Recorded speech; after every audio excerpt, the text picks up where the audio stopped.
Good morning, student. Today we will continue lesson 3 My House. In this chapter, we learn about the importance of our house, its type of house, and today we will discuss about the different part of a house. Okay, here we start on page number 209. Okay, part of a house. एक घर के कितने section होते हैं? हमारा जो घर होता है वो डिफरेंट सेक्शन में बना होता है, बटा होता है और उनके अलग अलग नेम होते हैं, उनके यूज़ भी अलग अलग होते हैं। तो हम यहाँ पढ़ेंगे part of a house. A house has different part. These are living room, kitchen, dining room, bedroom and bathroom. Let us read to know about them. हमारा जो एक घर होता है वो अलग अलग पार्ट्स में बटा होता है। अब ये पार्ट्स कौन कौन से होते हैं? Living room, kitchen, dining room, bedroom और बाथरूम। अब इन पर्टिकुलर जो अलग अलग एरियाज़ हैं इनका क्या काम है, कैसे बने होते हैं और उसको कैसे ऑर्गेनाइज करते हैं, ये हम इस लेसन में पढ़ेंगे। Living room. The living room is a room where we sit with our friends and guest.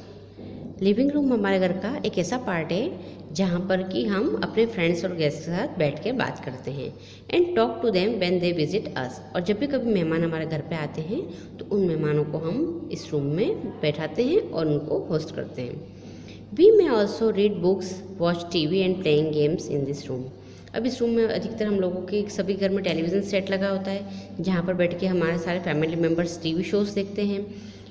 कई बार हम लोग यहाँ बैठ कर बुक्स भी रीड करते हैं और न्यूज़पेपर रीड करते हैं और कई बार हम लोग यहाँ पर गेम्स भी प्ले करते हैं। तो ये सब हमारा लिविंग रूम है। We keep things such as sofa, book shelfs and chair in this room. Most of the आपने देखा होगा हमारा जो लिविंग रूम होता है वहाँ पर सोफ़ा सेट ऑर्गेनाइज करते हैं हम लोग, चेयर्स मैनेज करते हैं, टीवी केस होता है, बुक शेल्फ्स होता है और कुछ डेकोरेटिव आइटम्स यहाँ पर रखे होते हैं। ओके, ये बिल्कुल वेल डेकोर रूम होता है जो कि हमारे गेस्ट के लिए हमेशा रेडी होता है। Okay, this is living room. Next one is kitchen. Kitchen kitchen is a room where we cook our मील।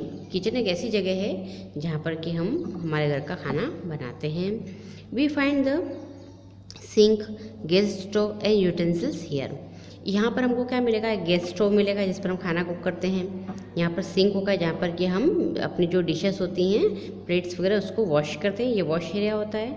और यूटेंसिल्स जो हमारे किचन में अलग अलग तरह के बर्तन होते हैं उसको यूटेंसिल्स कहते हैं, वो यहाँ पर हमको मिलते हैं। We also store food item in the kitchen. और हमारे किचन में कई रैक्स होते हैं जहाँ पर हम अलग अलग कंटेनर में अपने फूड आइटम को हम स्टोर करते हैं। ओके, तो ये हमारा जो सारा है मील से रिलेटेड है और यहाँ पर हम कई एक्स्ट्रा चीज़ें भी होती है जैसे कि रेफ्रिजरेटर होता है, ओवन होता है और मिक्सर ग्राइंडर होता है और इस तरह की कुछ जो ज़रूरी अप्लायंसेस है जो कि किचन से रिलेटेड है वो यहाँ पर हमको मिलती है। Okay, next one is dining room. This is a room in which we eat our meal. Dining room एक ऐसा स्पेस है जहाँ पर कि हमारा खाना हम सब फैमिली मेम्बर्स एक साथ गैदरिंग करके खाते हैं। We have a dining table and chair to sit on and eat our food in this room.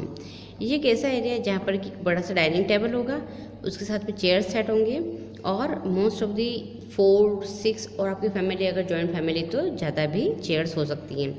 तो ये एक ऐसा स्पेस है जहाँ पर कि हमारे सारे फैमिली मेम्बर्स एक साथ गैदरिंग करके खाना खाते हैं। ये एक प्रॉपर डाइनिंग स्पेस है जहाँ पर कि ब्रेकफास्ट, लंच, डिनर सभी फैमिली मेम्बर एक साथ लेते हैं। और साथ ही क्योंकि हमें डिनर करते हैं तो वो एक वॉश बेसिन होगा जहाँ पर कि आप लोग अपने हैंड वॉश करते हैं। तो ये पूरा एक प्रॉपर एरिया है जो कि हमेशा नीट एंड क्लीन होना चाहिए। Next one is bedroom. Bedroom is a room where we rest and sleep. Bedroom एक ऐसा एरिया है जहाँ पर कि हम रेस्ट करते हैं और नींद निकालते हैं। We have a bed, night lamp, table and cupboard for clothes in the bedroom. अब बेडरूम में क्या एसेंशियल चीज़ें होंगी देखेंगे। सबसे पहले हमारा बेड होगा, नाइट लैम्प होगा, टेबल होगा और कपबोर्ड होगा। कपबोर्ड मीन्स अलमारी आपकी जिसमें आप बहुत सारे अपने कपड़े और जो रिक्वायर्ड हैं अपने ब्लैंकेट्स वगैरह रख सकते हैं। तो बेडरूम एक ऐसी जगह है जहाँ पर क्या है आपको बिल्कुल साइलेंट एरिया होना चाहिए जहाँ पे अच्छे से आप लोग नींद निकाल सकते हैं, रेस्ट कर सकते हैं। और यहाँ पर बिल्कुल नीट एंड क्लीन होना चाहिए, क्योंकि आप एक हेल्दी स्लीप जो कहते हैं, नींद जो है वो आपको हेल्दी और फिट रखती है। तो आपको ये एरिया कैसा होना चाहिए, बिल्कुल साइलेंट होना चाहिए, नीट एंड क्लीन होना चाहिए। और यहाँ पे अननेसेसरी एसेसरीज नहीं होनी चाहिए अपने आसपास, है ना, ताकि आप बिल्कुल रिलैक्स फील कर सकें। तो ये बेडरूम है आपका। Next part of our house is bathroom. The bathroom is the room where we take bath and brush our teeth. Bathroom एक ऐसा एरिया है जहाँ पर कि हम डेली ब्रश करते हैं, नहाते हैं, है ना। So we keep things such as soap, bucket, mug and towel here.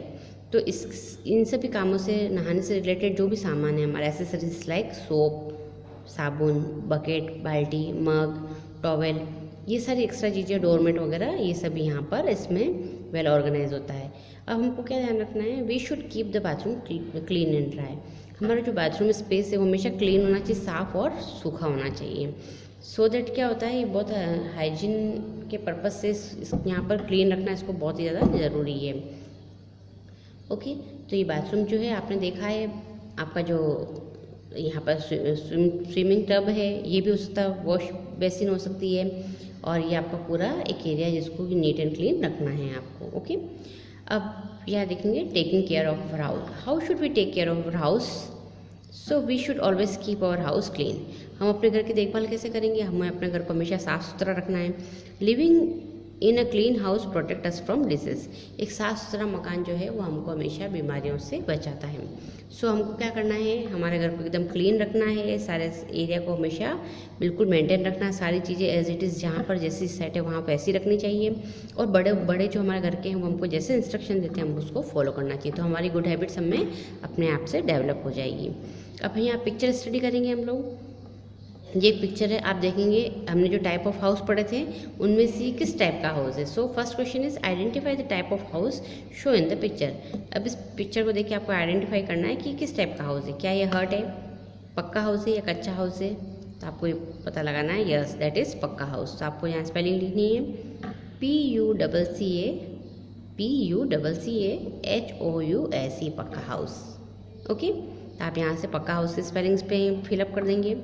Next question is right the material it is made of. अभी पक्का हाउस किस मटेरियल से बनता है, तो आपको पता ही है BRICS, cement and would say. तो आप यहाँ लिखेंगे spelling bricks, BRICKS, bricks, CEMENT, cement, and WOOD, wood. Done. Okay, now check point. यहाँ पर आपको इस चैप्टर से रिलेटेड कुछ क्वेश्चंस दे रखे हैं जिसके थ्रू आपको ये पता लगाना है कि कौन से फंक्शन घर के किस पार्ट में ऑर्गेनाइज होते हैं। First one is room where we cook our food. हम कुकिंग कहाँ करते हैं, that is kitchen. So write KITCHEN, kitchen, KITCHEN, kitchen. Done. Second one is room where we rest और स्लीप। ऐसा रूम जहाँ पर हम रेस्ट करते हैं, that is bedroom, BEDROOM। Okay, मैं हर स्पेलिंग को 2 बार रिवाइज कर रही हूँ ताकि आप लोग उसको अच्छे से लिख लें और फिर चेक कर लें कि वो सही है या नहीं। Okay, third one is the room where we talk with our guest. जहाँ पर हम गेस्ट को रिसीव करते हैं और उनसे बातचीत करते हैं, that is living room. Okay, so write LIVING, living, LIVING, living, ROOM, room, living room. Done. Next one is we keep a bed here. हम अपना बेड कहाँ रखते हैं, that is bedroom. Again bedroom की स्पेलिंग ऊपर अपना second में लिखिए, वापस रिपीट करेंगे, BEDROOM, bedroom. Done. Fifth one is room for eating food. Room जहाँ पर कि हम खाना खाते हैं, that is dining space. So right DINING, dining, ROOM, room. I repeat DINING, ROOM, dining room. Done. Now what you have to do in your homework, you have to read this lesson carefully and with the given picture you have to identify the name of the given space. आपको जो इस book में अलग अलग picture दे रखे हैं ना इस टाइप के, ऐसे आपको पिक्चर्स के थ्रू आपको आइडेंटिफाई करना है कि आपके घर का ये कौन सा पार्ट है। ओके, और आपको अपने घर में ऑब्जर्व करना है कि आप किस रूम में कौन सा सामान ऑर्गेनाइज करते हैं, है ना, और अधिकतर चीज़ों को आपको आइडेंटिफाई करना है। ओके।